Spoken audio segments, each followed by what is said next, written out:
मंगलम भगवान विष्णु मंगलम गरुणध्वज मंगलम पुंडरीकाक्ष मंगलाय तनो हरि।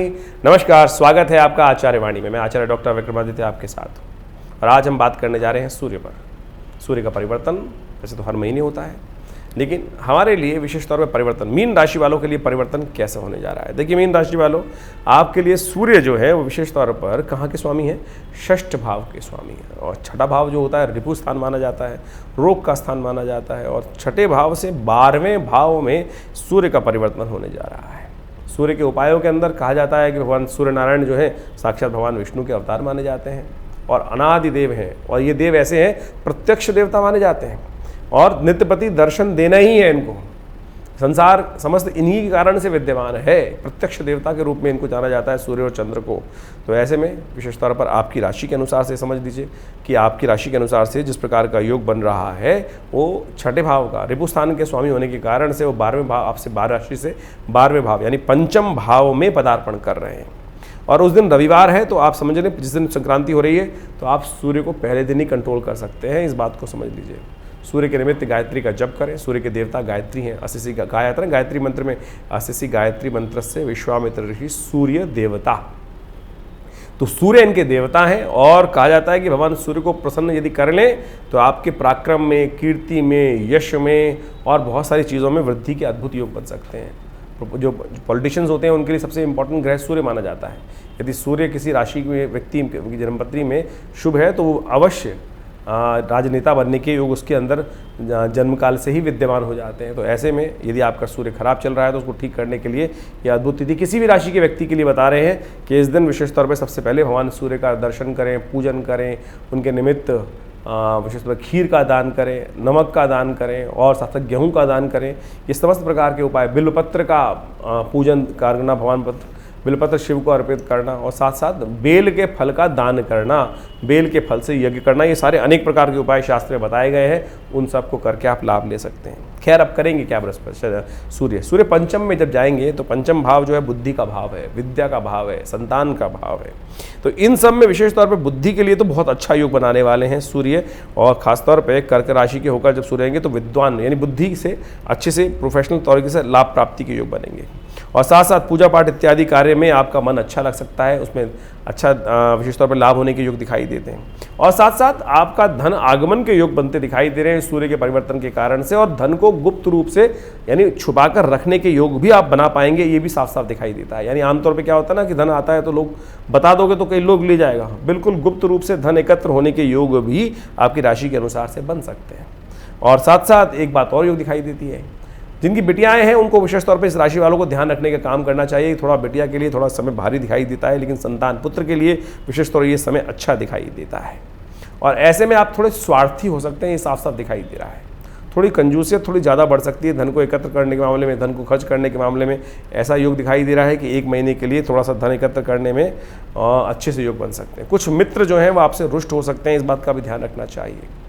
लेकिन एक बात बड़ी अच्छी के साथ साथ दिखाई दे रही है कि एक बात की प्रोफेशनल तौर पे आपके लिए अच्छा योग बनेगा, लेकिन पारिवारिक दृष्टिकोण से जीवन साथी के साथ संबंधों में थोड़ी कमी आने के योग दिखाई देते हैं। तो इससे आपको बच के रहने की आवश्यकता है। अननेसेसरी बेकार रुष्ट मत होइए, गुस्सा मत लाइएगा, क्रोध मत लाइएगा।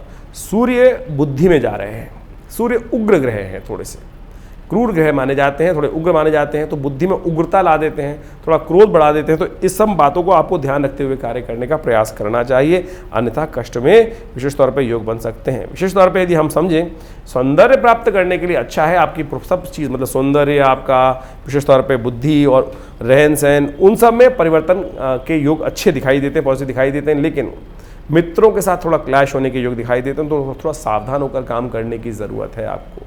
तो इन सब क्षेत्रों में जिसमें बताया हमने कहाँ अच्छा है कहाँ खराब है, आशा करते हैं आप समझ के अनुसार से कार्य करने का प्रयास करेंगे तो बहुत सुंदर तरीके से आपको लाभ प्राप्ति के योग बन सकते हैं। और भी कई ग्रह हैं इस बार। देखिए बुध आदित्य का योग लगातार विद्यमान रहेगा। बुध जो ग्रह हैं वो सूर्य के साथ उदय होकर चल रहे हैं पंचम भाव में, और ये बहुत अच्छा रहेगा आपके लिए। लेकिन जो समस्या वो है वो विशेष तौर पे आपकी राशि के अनुसार से हम बात करें तो शनि महाराज का मंगल के साथ लगातार टकराव चल रहा है, और ऐसे में सूर्य जब बुद्धि में चले जाएंगे तो वो थोड़ा सा एग्रेसिवनेस और दे देंगे, और मंगल वहाँ क्लैश कराने को दे रहे हैं। और मित्रों के साथ आपकी थोड़ी कम बन रही है, तो हो सकता है कि अच्छी प्रोफेशनल चलती हुई लाइफ के अंदर कोई अननेसेसरी क्लैश उत्पन्न हो जाए। तो इस बात का ध्यान रखने की ज़रूरत है। बुध आपको लाभ दे रहा है, आपकी मैनेजिंग कैपेसिटी को बढ़ा रहा है, बहुत अच्छे से आप चीज़ों को ऑर्गेनाइज कर सकते हैं, लेकिन शांत रहेंगे। जब अननेसेसरी यदि उग्र हो गए, वैसे ही ग्रह उग्र कर रहा है, अग्नि जल रही है, उसमें और घी डालने का प्रयास कर रहा है, तो और मंगल शनि लगातार खराब चल रहे हैं, तो ऐसे में आपको थोड़ा सावधानी बरतने की ज़रूरत दिखाई देती है। एक उपाय के तौर पर हम आपको रास्ता बताते हैं। नित्यपति आजकल कनेर के पुष्प बहुत आ रहे हैं, बरसात का मौसम है, पीली कनेर बहुत अच्छी मिलती है। तांबे के लोटे में एक पीला पुष्प लेकर, आपकी राशि के अनुसार से पीला पुष्प बहुत अच्छा संबंध रखता है, थोड़ी सी उसमें चंदन डाल लीजिए और ओम घृणी सूर्य आदित्याय नमः इस मंत्र का उच्चारण करते हुए आप सूर्य को नित्यपति जल देने की आदत डाल लें।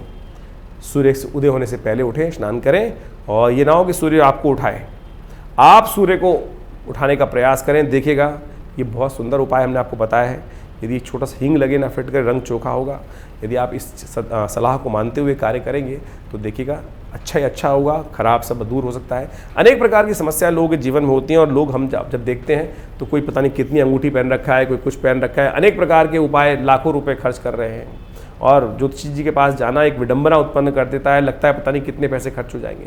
देखिए सीधी तरह से उपाय करें। हमने इस तमाम अपने कार्यक्रमों में आपको बहुत साधारण से उपाय हम बताने का प्रयास करते हैं, उसमें कोई खर्च करने की आवश्यकता नहीं है। सीधी तरह से अपनी जन्मपत्री को समझें और उसके अनुसार से ग्रहों के परिवर्तन को समझते हुए उपाय करें। ये समस्त उपाय पुराणों में, हमारे ग्रंथों में बहुत बढ़िया तरीके से विद्यमान हैं, और यदि आप उन सबका लाभ लेते हुए कार्य करेंगे तो बहुत सुंदर होगा। और भगवान की प्रार्थना, यज्ञ इत्यादि का सानिध्य लें तो बहुत सुंदर तरीके से आपके लिए कल्याणकारी योग बनेंगे। और हमने भी विवेकानंद योगाश्रम में खासतौर पर सावन के महीने में ये योग बढ़ रहा है, और पुरुषोत्तम मास जब तक ये चंद्रमा का ये विशेष तौर पे सूर्य का परिवर्तन रहेगा, इसमें पुरुषोत्तम मास भी पड़ेगा, जो मल मास जिसको बोला जाता है, क्योंकि संक्रांति, दो संक्रांतियों के बीच में पूरा महीना फंस गया है और संक्रांति उस महीने में आई नहीं है। तो ऐसे में पुरुषोत्तम मास के पूरे 60 दिनों तक, इन सावन के महीनों में विशेष तौर पर 60 दिन का जो है, हमने रुद्राभिषेक का सुंदर कार्यक्रम रखा है, जो हर रोज़ विवेकानंद योगाश्रम में किया जाएगा। आप भी उसमें सम्मिलित हो सकते हैं, कुछ आहुतियाँ आपकी तरफ से भी उस यज्ञ में पड़ सकती हैं, और कोई बहुत दूर है तो आप भी अपने निमित्त उस यज्ञ में अपने स्थान को आरक्षित करने के लिए, रुद्राभिषेक में अपने स्थान को आरक्षित करने के लिए सुंदर व्यवस्था कर सकते हैं। पूरा तरीका इन फ़ोन नंबर्स पे जानकारी लेकर आपको हम बता दी जाएगा हमारे आश्रम की तरफ से। आइए विवेकानंद योग आश्रम में माँ भगवती का सानिध्य लें, रुद्राभिषेक के सुंदर कार्यक्रम में भाग लें, आपकी मनोकामना सिद्धि होगी, कष्ट दूर होंगे। धन्यवाद।